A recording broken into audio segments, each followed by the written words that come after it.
The Author's Corner has brought you biographies and highlights of many Coast Guard authors. In this feature, we bring you an historic and dynamic interview with Tanney Oberg, Coast Guard World War II veteran and author of Lucky Sweetbrier.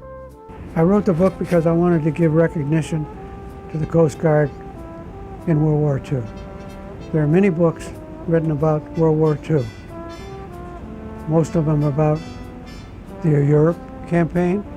Most of them are written by officers. So I decided I would write this book from an enlisted man's standpoint. I was a radio man, and give that perspective. And I also wanted to highlight the 180-foot buoy tenders who weren't the glamorous ships that Coast Guard cutters are thought of, rushing out to rescue somebody, although they can do that too. Then there was another reason, which I usually give at the end of my talk, and that's because I have a big ego. I wanted to see my name in print. When you write a history book, you kind of have to make a decision early. Are you going to embellish it? Are you going to dramatize it? Are you going to spin it? Or are you going to do it by the record? Let the drama within the circumstance be the attractive thing. It was an emotional thing, and you have to keep making decisions, and I felt if I stick to the history, I can't be far wrong, and that's what I try to do. I joined the Coast Guard in July of 1942. I went to radio school in Atlantic City. Spent 6 months, a very concentrated course. It was good training. It set the stage for me to have the knowledge to become the radioman in charge on the Sweetbrier.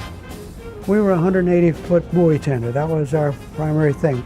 We had a 20-ton boom, which allowed us to pick up these mammoth buoys and put them on the deck and do what we had to do. Firepower with, we had a 3-inch 50 anti-aircraft gun, which was fairly formidable. And the invasion of Okinawa was April 1st, and we got there May 1st.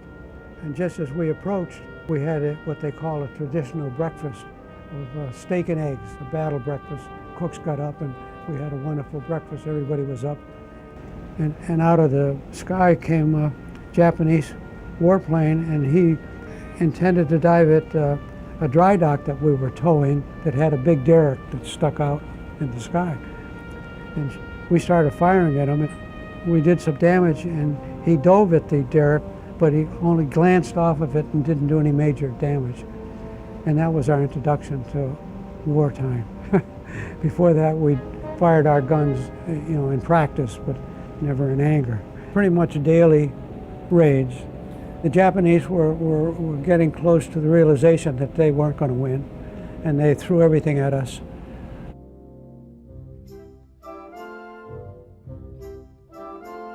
We were very fortunate. We had a lot of luck, and that's why I call it Lucky Sweetbrier. Lucky from the standpoint of all the miles we went. We went 9,000 miles from Omaha to Okinawa without a mishap. And lucky from the standpoint that while ships nearby us were getting hit, we were unscathed. And we were attacked once directly and we survived it. So if you take care of the Sweetbrier will take care of you. The Coast Guard channel has Tanney's bio in the Author's Corner, along with a wonderful spread of photos in the MyCG area of this site. Don't forget to pick up your very own copy of the book for sale now in the Coast Guard Channel store.